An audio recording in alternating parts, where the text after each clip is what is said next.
During Christmas dinner, my son-in-law boldly declared, "My father-in-law is a penniless old man who doesn't deserve this holiday." Everyone burst out laughing, thinking it was a joke. But I stood up and showed the document for one Nadler's inheritance, which will now never go to him. His face turned pale. Guests froze in shock. This betrayal won't go unpunished. The consequences will be devastating. Before continuing, subscribe to the channel and write in the comments what time it is in your region right now. Before continuing, subscribe to the channel and write in the comments what time it is in your region right now. The champagne glass in Trent's hand caught the light from the crystal chandelier as he stood up at my dining table, and I knew, the way you know a storm is coming when the air goes still, that something bad was about to happen. "A toast," my son-in-law announced, his voice carrying that particular blend of charm and arrogance he'd perfected over 8 years of marriage to my daughter. The 14 guests around my table turned to him, faces bright with holiday cheer and expensive wine. I'd spent $104 on this Christmas Eve dinner.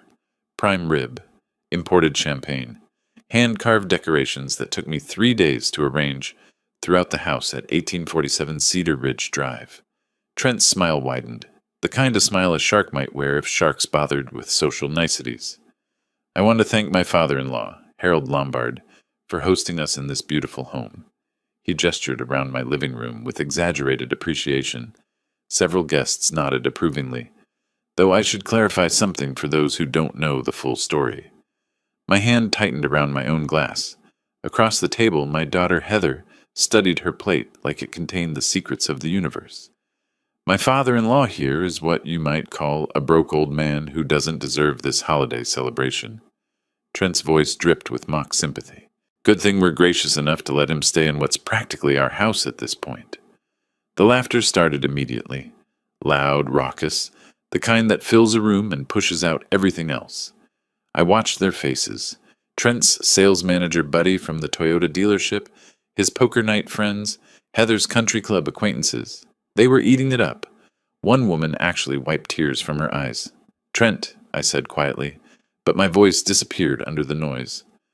"Honestly, Harold," Trent continued, riding the wave of approval, "you should be thanking us for putting up with you. What would you do without us? Sit in that garage of yours, playing with old car parts." More laughter. Someone clinked their glass in agreement. I looked at Heather, really looked at her. My daughter, the girl who used to climb into my lap at the auto shop, smelling of motor oil and asking 1,000 questions about how engines worked. The woman who now wore a $300 necklace. I didn't remember buying her and couldn't meet my eyes. She didn't say a word, just took a long sip of wine and stared somewhere over my left shoulder. That's when something inside me went very, very cold.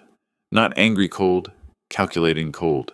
The kind of cold that comes from 45 years of running a business, of learning that some people will smile while they rob you. Blind, I'd built Lombard Auto Care from a single garage into 5 locations across Texas. Sold it in 2021 for $1.8 million. Not bad for a kid who started out changing oil in his father's driveway. I'd thought the money would secure my daughter's future. Thought I'd leave her comfortable, cared for. Instead, I'd apparently become the entertainment. "You know what the best part is?" Trent was on a roll now, working the crowd. "Harold here thinks he's being generous, letting us live here.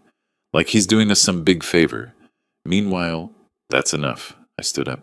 My chair scraped against the hardwood floor, cutting through the laughter like a blade. The room went quiet. Not peaceful quiet.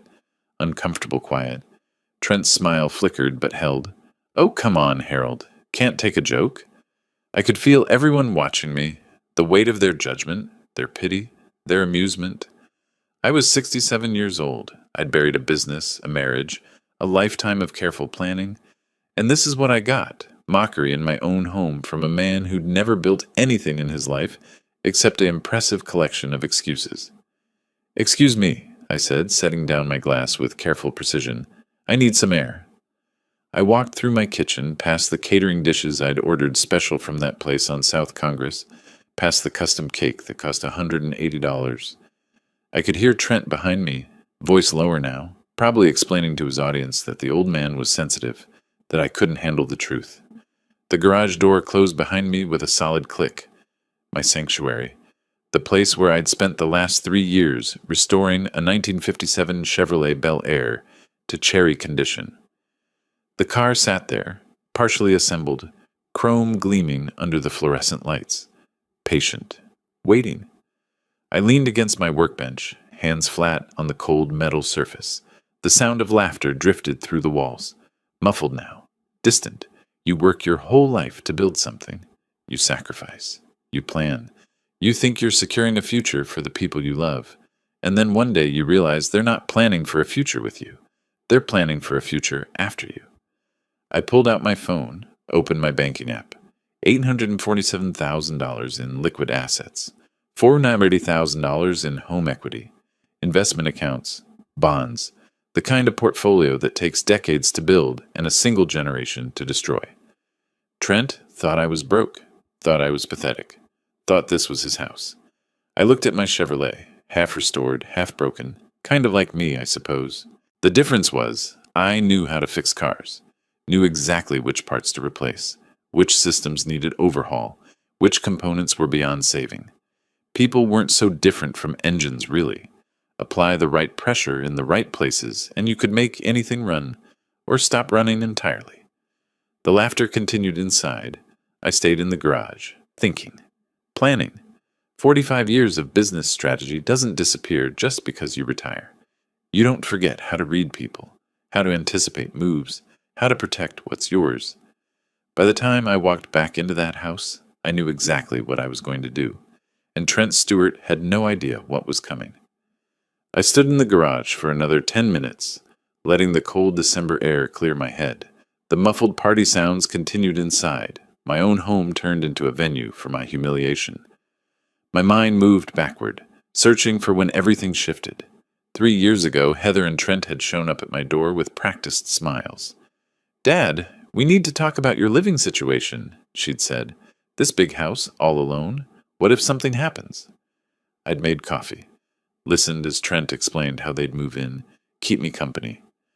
"Just temporarily," Heather assured me, "until you're back on your feet." That was the first mistake, not recognizing a con wrapped in family concern. 6 months later came the second mistake. Heather asked to use my credit card for groceries. Just easier than juggling multiple cards. I'd handed it over, trusted her. I walked to my filing cabinet, pulled out the folder I'd been reviewing. $200 in 3 months. High-end restaurants, online purchases, a fishing trip to Cabo. I definitely didn't take. The statements told a different story than the one Heather had been telling me. I thought about Trent 8 years ago. Charming, maybe too smooth. But Heather had been happy. I'd watched him propose at my auto shop, said he wanted to honor my life's work. I'd been touched. The wedding cost me $35,000. I'd paid gladly. When had the charm curdled into contempt? 18 months ago. I'd mentioned selling the house, moving to a smaller place downtown. Trent's fork had frozen. Heather went pale. They'd exchanged a panicked look before Trent recovered with that smile. "Don't be crazy, Harold. This house is perfect. Besides, where would we go? We've built our life here." Their life, in my house, on my dime. After that, I'd noticed things. The way Trent called it, our house. How he'd taken over the master closet, pushing my clothes to the guest room. How they made decisions, repainting, replacing furniture without asking. Like they already owned it. The garage door opened. Heather stood there, backlit by kitchen light, looking uncertain. "Dad, are you okay?" I studied her face, searched for the little girl who'd handed me wrenches and believed I could fix anything. "I'm fine, sweetheart. Just needed a moment." Trent didn't mean, yes, he did. No anger, just fact. He meant every word. Her hands twisted together. For a second I thought she might say something real. Instead, "You're being too sensitive. It was just a joke." "I'll be in soon. Go enjoy your party." She hesitated, then left. I looked around my garage, at 50 years of accumulated tools, at the Chevrolet I'd spent 3 years restoring, at concrete stained with decades of work. A man spends his life building. Sometimes he has to tear down what's broken before he can build again. I walked to my tool chest, opened the bottom drawer. Under shop rags was a manila folder. Trust documents. $1 million for Heather and Trent. Everything I'd worked for. I pulled it out. held it. Then I walked back into the dining room where 14 people were finishing dessert. Trent saw me first. His smile was triumphant. He thought he'd won. I set the folder on the table. "Trent," I said, voice carrying in the sudden quiet, "you're absolutely right." His smile widened. "I am a broke old man." I opened the folder, pulled out the trust documents, especially now. I held up the papers. Official seals, signatures, dated November 24th, 2024. This is a trust deed for $1 million, set up to transfer to you and Heather upon my death. Your inheritance. Trent's face cycled through confusion, recognition, horror. Was, I repeated, past tense. Then I tore the documents in half. The sound cut through the silence. I tore them again. Again. Let the pieces fall, like snow. You're right about one thing, Trent. I am broke now. Because this will never see the inside of a bank again. Someone gasped. I watched Trent's face drain of color, watched his mouth work soundlessly, watched my daughter's expression crumble. "Merry Christmas," I said. Then I walked out. Through my kitchen, back to my garage. This time, I locked the door. I sat in my half-restored Chevrolet, hands on the disconnected steering wheel. Through the walls, I heard chaos. Raised voices. Trent shouting, chairs scraping, the front door slamming as guests fled. I sat in quiet darkness and felt something I hadn't felt in 3 years. Free. They thought I was weak, stupid, ready to be managed until I died and left them everything. They had no idea who they were dealing with. I pulled out my phone, found Robert Clark, the estate attorney. We had an appointment January 2nd. I moved it to December 27th. Then I called Lucas Turner, a private investigator I'd used for business background checks. Thorough, discreet, expensive. "Lucas, Harold Lombard, I need you to look into my son-in-law, Trent Stewart. Everything. Finances, employment, digital footprint. I need to know exactly who I'm dealing with." His fee, $3,500 for a comprehensive report within 2 weeks, cheap at twice the price. I sat listening to my house settle into silence. The party was over. Trent and Heather were probably in their room, arguing or panicking. I didn't care which. Tomorrow was Christmas.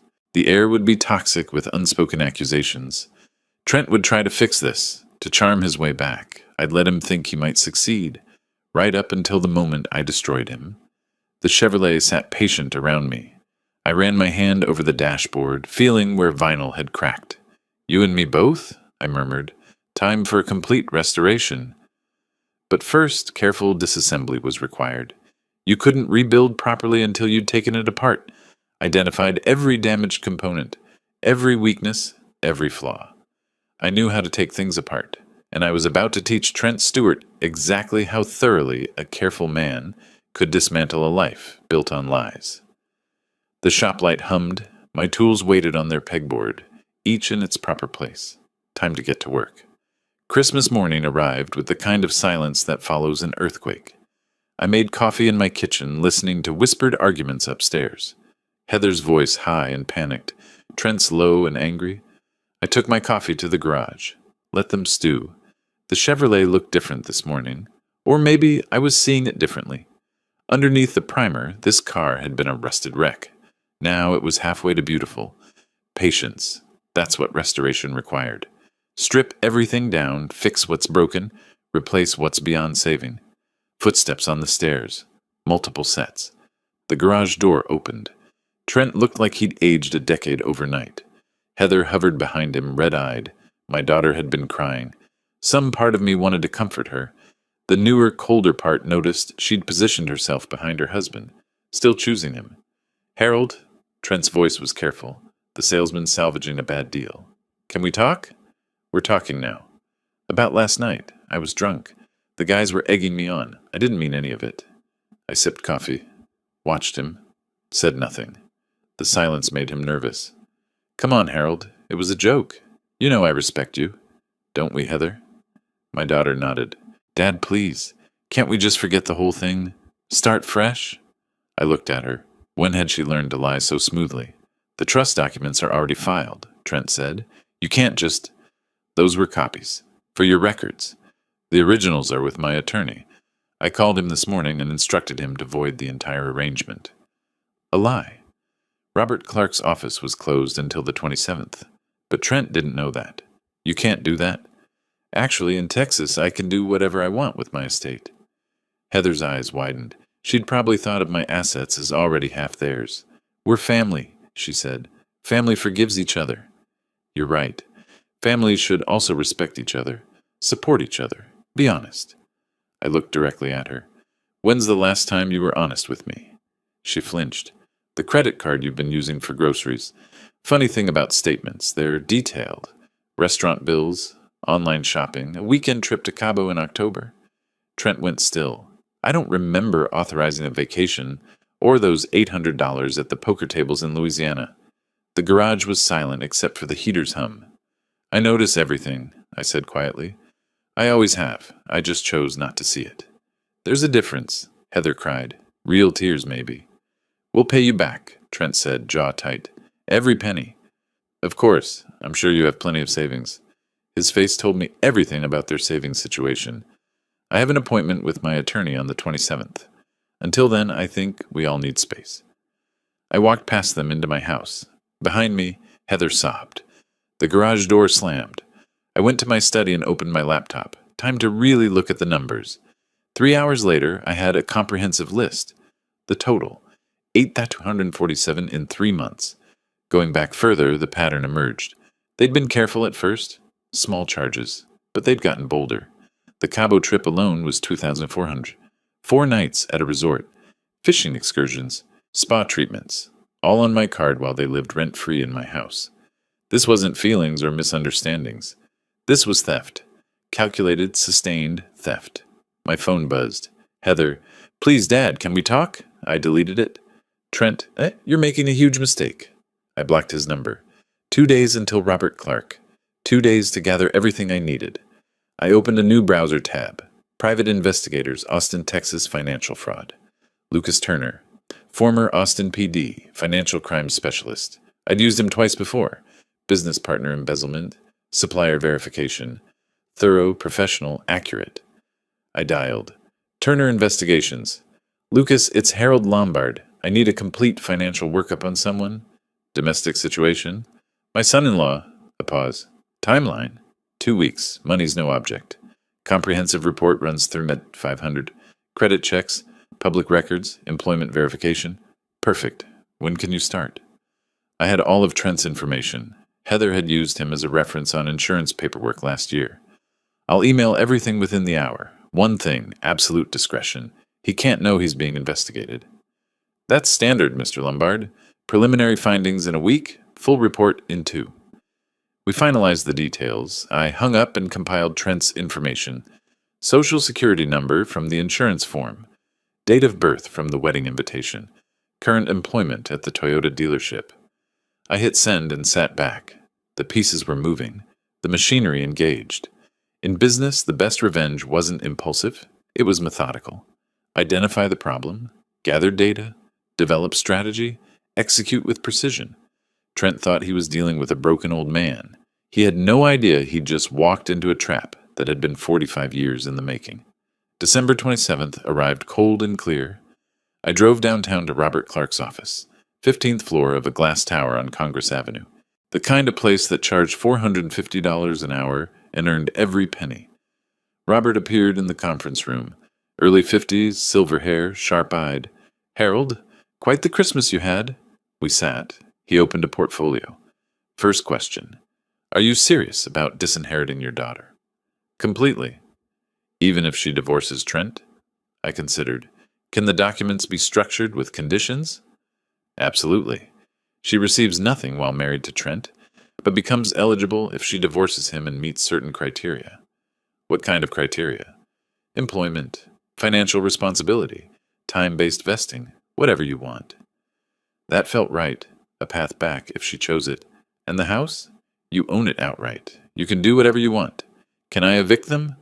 Robert's expression grew cautious. They've established residency. You'd need proper procedures. Serve notice. File with the court. 30 to 60 days minimum. End of January at earliest. Fine, I could wait. The credit card charges, I said. Unauthorized use for personal expenses. Tell me about the arrangement, I explained. verbal permission for household expenses, charges that spiraled into luxuries. Did you give explicit permission for these purchases? No. I said household expenses. Do you have that in writing? Verbal. Family arrangement. Robert nodded. That makes civil fraud challenging but not impossible. The question is whether you pursue it legally or use it as leverage. Leverage for what? A settlement. They agreed to move out quietly, sign away estate claims, repay charges. You agree not to pursue charges. Criminal charges. Could I actually press criminal charges? Possibly. Credit card fraud is a crime. But with family and verbal permission, it gets murky. However, he leaned forward, the threat is often more useful than the reality. People will do a lot to avoid fraud on their record. I absorbed this. Not just protection, leverage, control. I want to restructure my estate. New trust, new beneficiaries. And I want the house protected. I recommend a living trust. You maintain control, avoids probate, harder to contest. Perfect. How soon? Documents drafted by January 10th. Meet with a notary. 2 weeks total. Do it. We spent an hour on details. When we finished, Robert looked at me with respect. Most people can't bring themselves to cut off their kids. You seem very calm. This isn't about anger. It's about reality. My daughter made choices. Chose a manipulative husband over her father. Chose lies over honesty. Those choices have consequences. What if she changes? Then we'll deal with that when it happens. Until then, I protect what I built. I left, driving through afternoon traffic. My phone rang as I reached home. Unknown number. Mr. Lombard? Lucas Turner. Preliminary findings. Are you somewhere private? I stayed in the truck. Go ahead. Your son-in-law has $27,000 in credit card debt across 4 cards. Car loan on a 2023 Lexus. Balance $1,500. Combined monthly debt service around $1,200. Trent's salary was maybe $75,000. After taxes and debt, they had to be running negative every month. He missed 2 payments in November. Current now, but barely. They'd probably use my card to catch up. Employment shows 6 years at the dealership. Average performance. No promotions beyond cost of living raises. Anything else? He's been searching property listings. 500,000 to 600,000 range. Started in October. Expensive neighborhoods. My neighborhood. They're planning to buy? Or planning to inherit and trade up. After hanging up, I sat staring at my house. Every brick paid for with decades of hard work, and they'd mentally converted it into their nest egg. I thought about Trent's face when I tore those documents. The horror, yes, but underneath, rage. The rage of someone counting on money they thought was already theirs. That's when I understood. They weren't just waiting for me to die naturally. They were actively planning for it, budgeting around it, building a life that only worked if I wasn't in it. I worked until midnight. Texas eviction procedures, living trust structures, property law, civil fraud statutes. Trent and Heather thought they were waiting me out. They didn't understand that I wasn't angry anymore. I was strategic, and that was infinitely more dangerous. Around 1 a.m., I looked through my window at the garage. My Chevrolet waited, patient as always. That car had taught me something. Restoration wasn't about fixing what was broken. It was about stripping away everything that didn't belong, getting to the core, building it back right. Sometimes you had to cut out rust, even when the rust looked like family. By the time Lucas delivered his full report, I'd know how deep the damage went. By the time Robert finished the trust, I'd have legal protection. And by the time I was done, Trent and Heather would understand what it meant to underestimate a man who'd built an empire from nothing. They wanted my money? They could try. But first, they'd have to go through me. And I'd been fighting sharks for 45 years. This time, I knew exactly which teeth to pull. January 15th came with Lucas Turner's full report. I met him at a coffee shop on Lamar Boulevard, away from prying eyes. He slid a manila envelope across the table. "It's all there," he said. "And Harold, it's worse than the preliminary findings suggested." I opened it in my truck. 43 pages of documented evidence.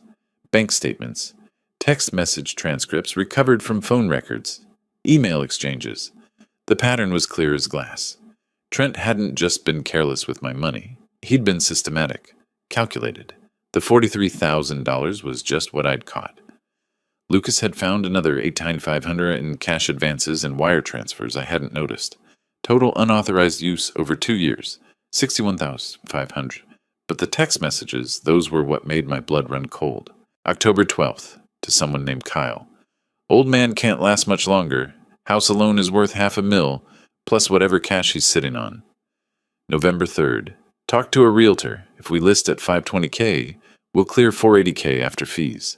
Enough to get us out of this hole. December 8th, 2 weeks before Christmas. He's getting suspicious about the card. Might need to speed things up. Kyle's response, "What are you saying?" Trent, "Nothing. Just saying nature takes its course. Sometimes it needs a little help." I read those words 3 times. Each time, they got colder. My son-in-law wasn't just waiting for my death. He was considering accelerating it. I drove to Robert Clark's office without calling ahead. His secretary tried to stop me, but one look at my face and she waved me through. "Harold?" Robert looked up from his desk. "What's wrong?" I dropped the report in front of him. "Read page 32. He did. His expression went from curious to concerned to professionally furious in 30 seconds. "This is a threat," I finished. Vague enough to be deniable, specific enough to be real. Robert sat back. "We need to move quickly. If he's this desperate, he might do something stupid." "I'm already moving." I pulled out my phone, showed him the notes I'd made at 1 a.m. "Living trust. Irrevocable. Everything goes to a charitable fund. I want it done this week." "That's aggressive. So is planning your father-in-law's death?" We spent the next 3 hours mapping it out. Robert called in Cynthia Harris, a notary he worked with, late 50s, sharp eyes, the kind of woman who'd seen every estate planning trick in the book. "Mr. Lombard wants to establish a living trust," Robert explained. "Complete transfer of assets, irrevocable structure, charitable beneficiary." Cynthia nodded. "Smart. Texas law is favorable for this. But you understand what irrevocable means? Once it's done, you can't change your mind." "I understand perfectly." She pulled out forms. "Let's inventory the assets." I laid it out. Sale of Lombard Auto Care in 2021, $800,000. After taxes and reinvestment, $520,000 in liquid assets and bonds. The house at 1847 Cedar Ridge Drive. Current appraisal, $480,000. Owned outright. Investment accounts, $220,000. Minus living expenses over 3 years. Approximately $420,000 spent. Total estate value, $100,000. "And you want all of this to go to a charitable trust?" Cynthia asked. "The Lombard Automotive Education Fund. Scholarships for young mechanics. $25,000 per recipient annually. Enough for trade school, tools, and first-year expenses." I saw Robert doing the math. At 5% return, the trust could fund 15 scholarships a year in perpetuity. "That's beautiful," Cynthia said softly. "What about your daughter?" "She made her choice when she married a man who thinks my death is a financial opportunity." Cynthia didn't flinch, just nodded and started drafting. The legal fees came to $4,800, worth every penny. We finished on January 22nd. I signed the final documents in Cynthia's office on Guadalupe Street, her notary seal making it official. Everything I'd built over 45 years, everything I'd saved and protected, now locked into a structure Trent couldn't touch, couldn't contest, couldn't manipulate. "There's one more thing," Robert said, "the unauthorized credit card use. Lucas's report gives us everything we need for a civil suit. File it. Harold, this will destroy whatever relationship you have left with your daughter. Robert, my daughter's husband is discussing whether to help nature along with my death. That relationship is already destroyed. I'm just making it official." He nodded. "I'll have the complaint filed by end of week. Trent Stewart, defendant. Amount, $43,000 in unauthorized charges, plus interest, plus attorney fees. We'll serve him mid-February." I drove home as the sun set over Austin. The house was dark when I arrived. Trent and Heather were out, probably spending money they didn't have at some restaurant I'd eventually pay for. I went to the garage. My Chevrolet was nearly complete now. The body was painted, the chrome polished, the interior restored. Just needed the engine work finished. I ran my hand over the hood. Smooth. Perfect. Ready. Back inside, I pulled out a small digital recorder I'd bought at Best Buy for $89. Voice activated, 12 hours of storage. I placed it in the kitchen, tucked behind the cookie jar Heather never touched. Then another one in the living room, behind a picture frame. Insurance, evidence, protection. I wasn't just playing defense anymore. I was gathering ammunition for every battle ahead. That night, I slept better than I had in weeks. The trap was set. The pieces were moving.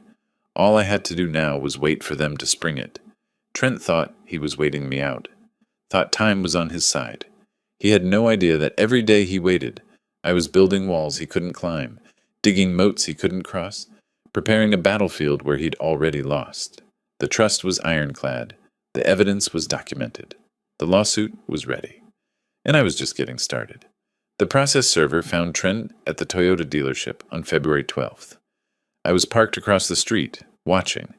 I'd driven to South I-35 specifically for this. Call it petty. I called it the best entertainment I'd had in months. The server walked through the showroom. Young guy, clipboard, official looking.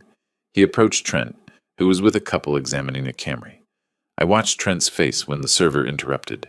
Annoyance first, then confusion as he got the envelope, then absolute shock as he read. Even from across the street, I could see the color drain. His mouth opened, closed, opened again like a fish pulled from water. His hands started to shake. The couple looked uncomfortable. The server pointed to the document. Trent's head snapped up, eyes scanning the showroom like he was looking for escape. I smiled. This was better than Netflix. Trent's sales manager appeared. Trent tried to wave him off, but the manager insisted on seeing the papers. Manager's expression went from concerned to shocked, to professionally distant. Trent was escorted to an office. The couple left without buying. I started my truck and drove home, humming. The call came 2 hours later. Heather crying. "Dad, what did you do?" "Trent's been served. $43,000. This is crazy." "Is it? My credit card statements say otherwise." "Those were household expenses. You gave permission. For groceries and utilities. Not Cabo. Not poker in Louisiana." Silence. Then, "We'll pay you back." "That's what the lawsuit is for." "This will ruin us. Can't we work this out?" When was the last time Trent treated me like family? Before or after he told his friend my death needed to speed up? Longer silence. "What are you talking about?" "Ask your husband about his text messages. Ask him what he meant by helping nature along." I hung up. They arrived 30 minutes later. Trent's face was red, jaw tight. Heather looked destroyed. I opened the door. "Get inside." They followed me to the living room. I gestured to the couch. They sat. I remained standing. Trent tried to speak. "Harold, this is—" "Shut up." His mouth snapped closed. "I talk. You listen." I pulled out a folder, copies of everything. Credit card statements, Lucas's report, the text messages. I laid them on the coffee table, watching Trent's face cycle through denial, recognition, panic. $43,000. That's what I initially caught. The real number, $61,500. "It wasn't theft," Trent said, voice strangled. "You gave us access. For household expenses, not funding your lifestyle while you wait for me to die so you can sell my house." Heather gasped. "Dad, we weren't—" I picked up the text printout. Read it aloud. Every word, Kyle's question, Trent's response about helping nature along. I watched my daughter's face, watched realization creep in. Her eyes went to Trent, searching for denial. He couldn't meet her gaze. "Here's what happens," I continued. "The lawsuit proceeds unless you agree to payment. $43,000 plus $6,000 legal fees. $49,200 total. In writing, notarized." "We can't afford that," Trent said, voice small. "Then you shouldn't have stolen it." I pulled out another document. "As of today, 0 access to my accounts. Everything locked." Trent's hand trembled, reaching for the papers again. "You can't do this," he said without conviction. "I already have." I looked at Heather. "I've restructured my estate. No inheritance. Everything goes to charity when I die." Heather's face crumpled. "Daddy, please." "Don't. You stood by while he mocked me. You knew about the charges. You chose him." My voice stayed level. "These are consequences." Trent stood suddenly, knocking papers to the floor. "This is revenge. You're a bitter old man." "Sit down." He sat. "You're right. This is revenge. But it's calculated, it's documented, it's legal, and it's just beginning. I walked to the door, opened it. 48 hours. Sign the payment agreement or we go to court. Either way, you pay every penny. Now get out. They left. Heather sobbing. Trent's face grayish pale. I closed the door and stood listening to their car drive away. Then I went to the garage, sat in my Chevrolet, and laughed. Not cruel, just satisfied.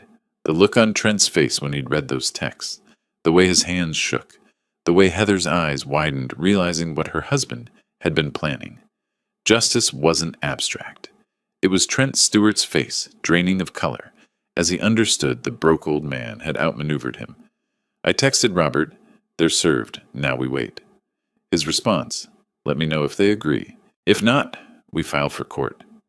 I looked around my garage, at my tools, at my Chevrolet, at the life I'd built. They thought I was broke, weak, their ticket to easy money. Now they knew different, and this was just the first strike.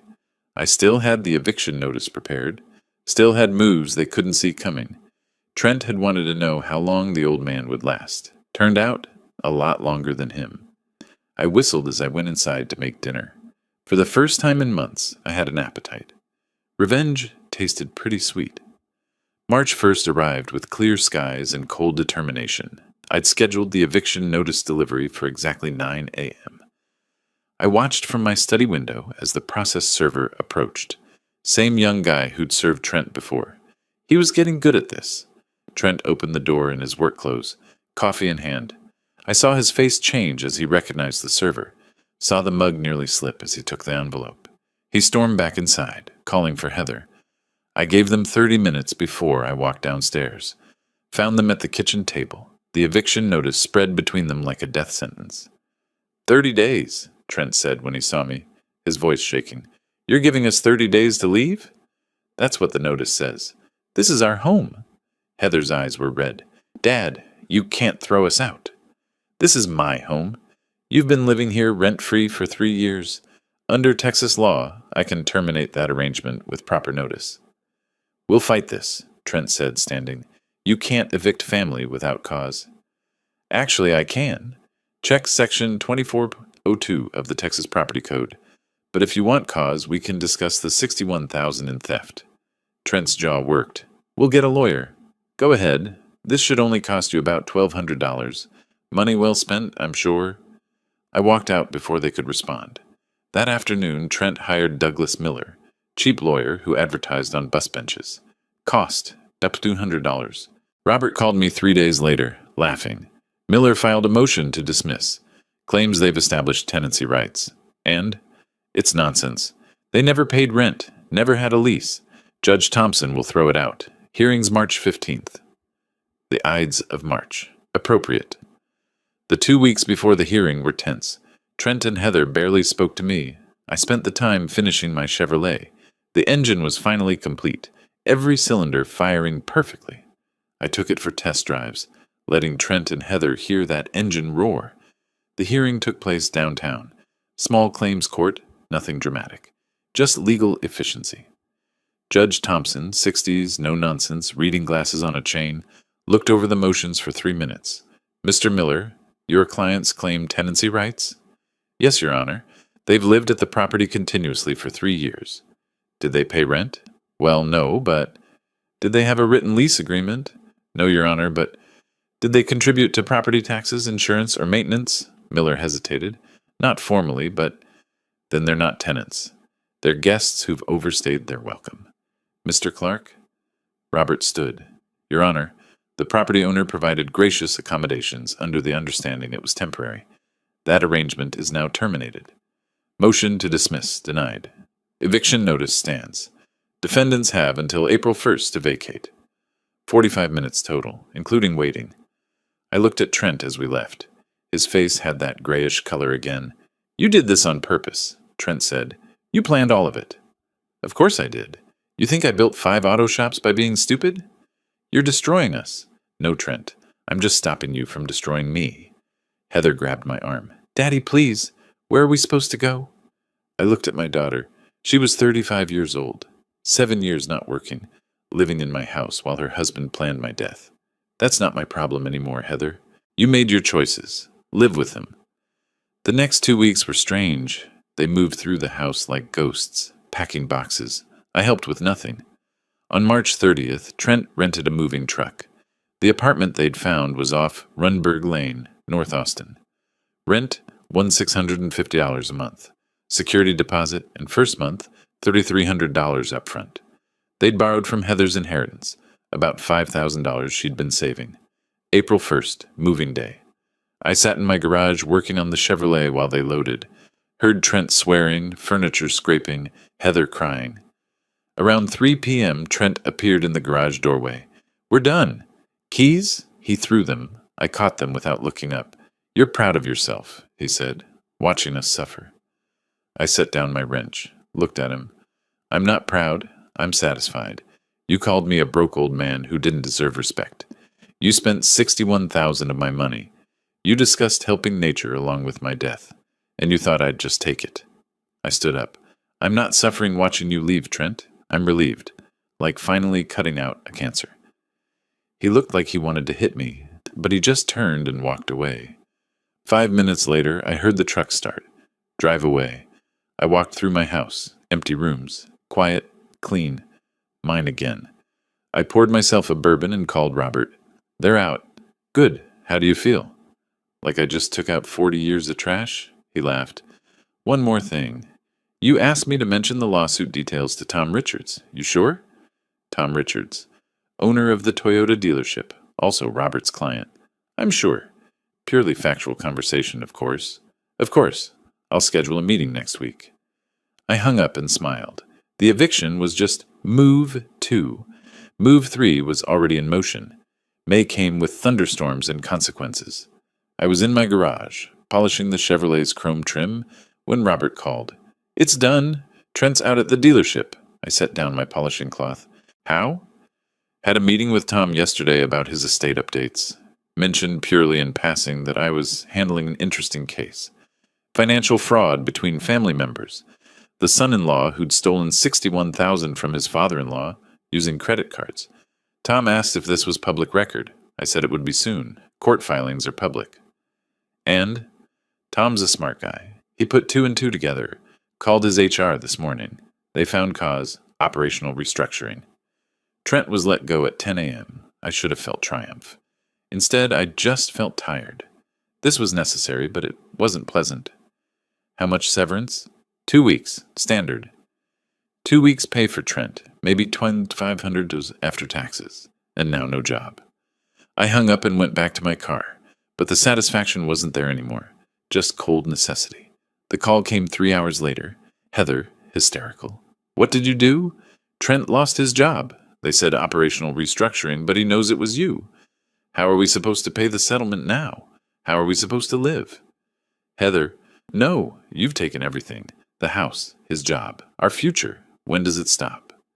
"When the debt is paid, $49,200. That was the agreement. We can't pay that without his job." "Then he should have thought of that before stealing from me." She was sobbing now. "We have nothing. Nothing. We're trying to pay you $850 a month, but we've already missed payments, and now—" Robert will file for wage garnishment. If Trent finds new employment, 25% of his wages will go directly to satisfying the judgment. "You're destroying us." "No, I'm collecting a debt. There's a difference." She hung up. I stood there holding the phone, feeling something crack inside my chest. Not guilt, not regret, just the weight of what I'd set in motion. But I didn't stop. 2 weeks later, Heather found work as a cashier at an H-E-B grocery store. Starting wage, $14.50 an hour. 32 hours a week. They wouldn't give her full time. Wouldn't have to provide benefits that way. Her take-home, roughly $1,600 a month. Their apartment rent, $650. The math didn't work. I knew it didn't work. That was the point. In June, they missed their third payment on the settlement agreement. Robert filed a motion for accelerated payment terms. That's when Trent tried to fight back. He hired Miller again, another $800 he didn't have, and filed a countersuit. Claimed I'd defamed him to his employer, causing wrongful termination. Claimed emotional distress. Asked for $75,000 in damages. Robert called me laughing so hard he could barely speak. "He's suing you for defamation?" I never mentioned his name to Tom Richards. Not once. I described a case. Tom made his own conclusions. And emotional distress? He threatened your life in writing. What do we do? File a motion to dismiss. This is frivolous. It'll cost Trent another $1,000 in court fees when it fails, and Miller's probably charging him by the hour now. The motion hearing happened in July. Different judge this time, Judge Martinez, younger, sharp. She read Miller's filing, read Robert's response, looked at Trent with something like pity. Mr. Stewart, do you have any evidence that Mr. Clark mentioned your name specifically to Mr. Richards? Well, no, but the timing.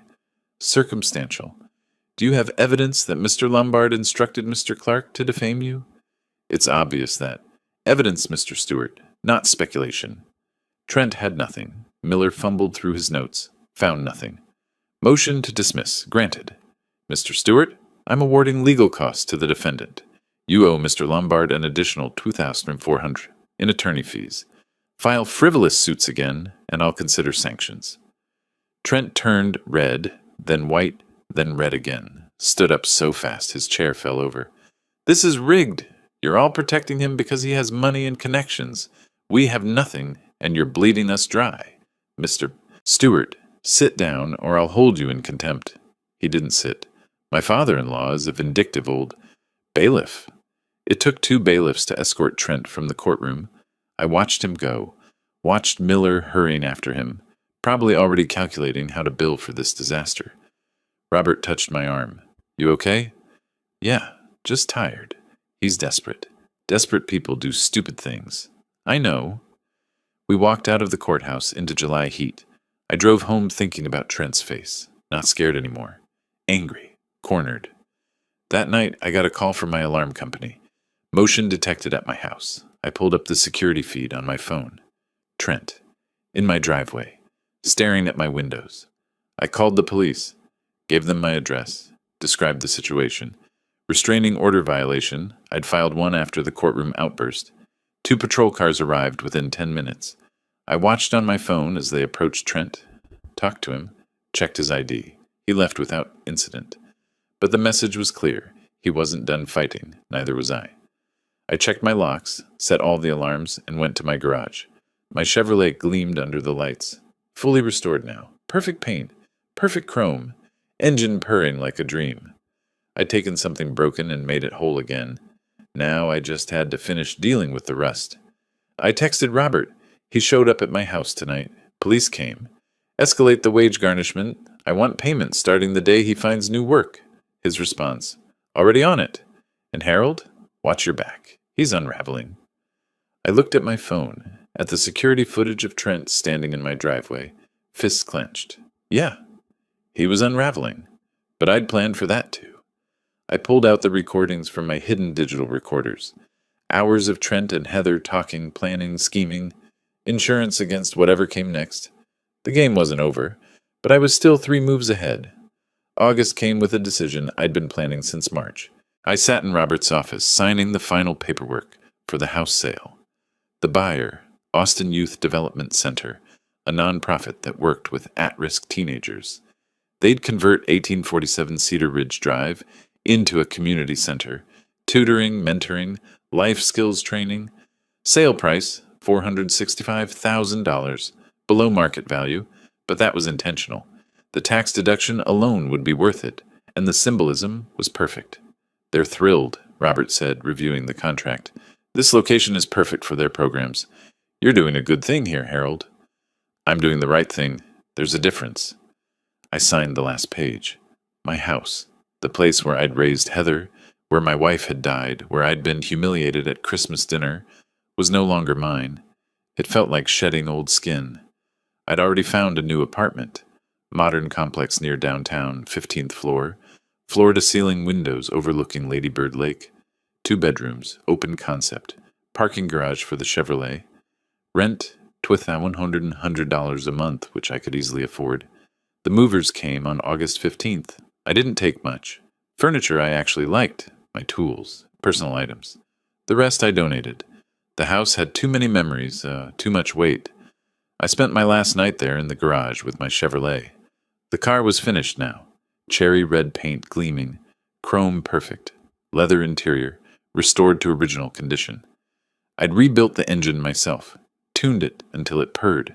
This car had been my therapy, my meditation, proof that broken things could be made beautiful again. I ran my hand along the hood one last time in that garage, then drove it to my new place, started fresh. 3 days later, my phone rang. Heather. Dad, can we talk? In person? Something in her voice was different. Broken. Real. Where? Your new place? I need to see you. I gave her the address. She arrived an hour later. I barely recognized her. The designer clothes were gone, replaced by the H-E-B uniform, red polo, khaki pants. Her hair was pulled back in a simple ponytail. No makeup. She looked exhausted. She looked 35 going on 50. She looked for the first time in years like my daughter. Come in. She stood in my living room, looking around, at the minimal furniture, at the view, at the life I'd built without them. You sold the house, she said, not a question. Yes. To a nonprofit. Yes. Her face crumpled. That was our home. No, Heather. That was my home. You just lived there. She nodded, tears starting. I know. I know that now.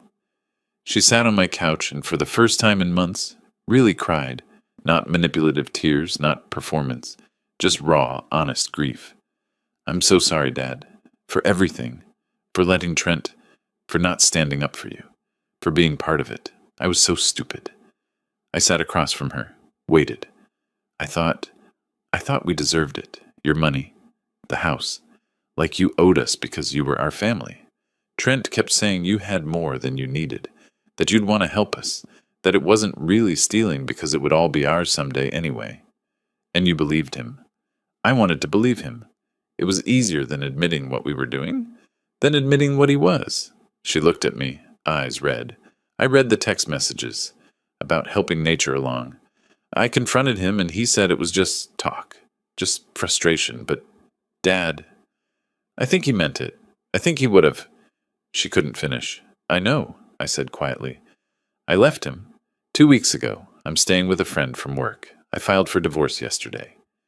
I felt something shift in my chest. Not forgiveness exactly. Not yet. But maybe the beginning of it. Good. I know it doesn't fix anything. I know the debt is still there, and the consequences, and everything I did. But I need you to know I'm sorry. Really sorry. And I understand if you can't forgive me. I looked at my daughter. Saw the little girl who used to help me in the garage. Saw the woman who'd made terrible choices. Saw someone who might, finally, be learning. I forgive you, Heather. Her breath caught. But forgiveness doesn't erase consequences. You chose Trent. You chose to lie, to steal, to stand by while he mocked me. Those choices have results. The debt stands. The trust stands. The house is sold. That doesn't change. I know. You made your bed. Now you have to lie in it and learn from it. She nodded, wiping her eyes. I am learning. I'm working. Paying my own bills. It's hard, but it's real. For the first time in years, I'm not depending on someone else. Good. Keep doing that. She stood to leave, hesitated at the door. Dad, do you think someday we could have a relationship again? Not like before, but something? I thought about it, honest thought. Maybe. If you keep making different choices. If you prove you've changed. But that takes time, Heather. A lot of time. I understand. She smiled, small and sad. I love you, Dad. I love you too. But love and trust are different things. You'll have to earn the second one back. She left. I stood at my window, watching the sunset over Austin, feeling lighter than I had in months. I'd lost a daughter for a while. Maybe I'd get her back someday. Maybe not. But either way, I'd found myself again. And that was enough. October 12th, 2025. Final hearing for debt collection. I arrived at the courthouse early, Robert beside me. We'd been through this building so many times it felt routine. But this was different. This was the end. Trent and Heather arrived separately. Heather with a divorce lawyer. Trent with Miller, who looked miserable. They sat on opposite sides. Heather caught my eye, gave a small nod. Trent stared ahead, jaw tight. Judge Martinez presided. Same judge from the contempt hearing. She remembered Trent. Mr. Clark, present your case. Robert stood. Settlement agreement signed in February. Total debt, $49,200. Payments made, 250. Balance, 4950. Minus 6,600 garnished from Heather's wages. Current balance due from Trent Stewart, 38,350. Your Honor, Mr. Stewart has been unemployed since May but made no effort to find work. He's driven a 2023 Lexus valued at $31,000. We request the court order it seized and sold to satisfy the debt. Miller stood. Your Honor, Mr. Stewart needs that vehicle. He's had 5 months to find employment, Robert said. Public transportation in Austin is adequate. Judge Martinez looked at Trent. Mr. Stewart, have you actively sought employment? Trent stood. I've been dealing with personal issues. The divorce? The stress? That's not an answer. Have you submitted job applications? Silence. Mr. Stewart? A few. How many? Maybe 10 or 12. In 5 months. Flat voice. Motion granted. The Lexus will be seized and sold. Proceeds toward the debt. Remaining balance subject to ongoing garnishment. Mr. Stewart will find employment within 30 days or face contempt. Trent's face went white. You can't. I can, and I have. Next case. We filed out. Trent was shaking. I walked past without a word, but Trent wasn't done. This is all your fault. He turned on me in the hallway. You destroyed my life. You took everything. I stopped, turned slowly. No, Trent. You destroyed your own life. I just stopped letting you destroy mine. You planned this. All of it. I planned it from the moment you called me a broke old man in my own home. His face contorted. $1 million. That's what you took from us. And that's when I smiled. Trent, let me tell you something. That document I tore up on Christmas Eve, the $1 million trust, he went very still. That was only part of my estate. In January, I created a new trust, the Lombard Automotive Education Fund. Total value, $2.3 million. I watched the color drain from his face, watched his eyes go wide, watched his mouth work soundlessly. $1.8 million from my business, $465,000 from the house sale, $220,000 in investments, everything I built over 45 years. You gave it all away. Every penny, to scholarships for young mechanics. 15 students a year, $25,000 each. Kids who actually want to work to build something, people who deserve it. Trent's knees buckled. Miller caught him. That money was supposed to be ours, Trent whispered. You were supposed to show me respect. Instead, you called me broke and pathetic while planning my death. So yeah, that money could have been yours. Every single dollar. I stepped closer. But you chose to mock me. You chose to steal from me. You chose to discuss helping nature along, and now that $2.3 million will help people who'll never know your name, who'll never know what you could have had if you'd just been decent. His face had gone gray, the same color as Christmas night. 10 months of planning, and it all came back to this moment. Full circle. You're going to die alone, Trent said, voice breaking. A bitter old man. Wrong. My legacy is 15 mechanics a year, learning their trade. That's more family than you ever were. I turned to leave. Harold, Heather's voice. She stood nearby, divorce papers under her arm. Thank you. For what? For not giving up on me? For forgiving me, even though I don't deserve it? You're welcome. Now go build a real life. She nodded, walked away. Different direction from Trent. Robert and I left the courthouse. October air was crisp, clear. How do you feel? Robert asked. Satisfied, complete, ready to move on. What's next? I'm thinking of volunteering, maybe mentor some of those scholarship kids. Teach them about business, about integrity. He laughed. I think you'd be good at that. I drove home in my Chevrolet, engine rumbling smooth, paint gleaming red in afternoon sun. 10 months of restoration complete. My phone buzzed. Text from Cynthia Harris. First scholarship awarded yesterday. 18-year-old from Houston. Single mother working 2 jobs. Wants to learn diesel mechanics. Thought you'd want to know. I smiled. That evening I took the Chevrolet out for a drive. Out of Austin into the hill country. Windows down, radio playing classic rock. The rebuilt engine purring perfectly. The sunset painted the sky red and gold. Beautiful. Peaceful.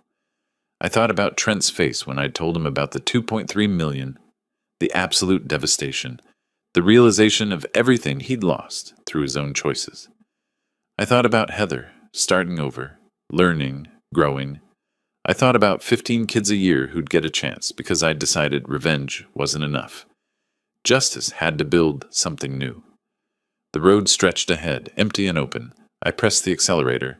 The Chevrolet responded like a dream. And I laughed, free, victorious, whole. Justice hadn't just been served, it had been earned.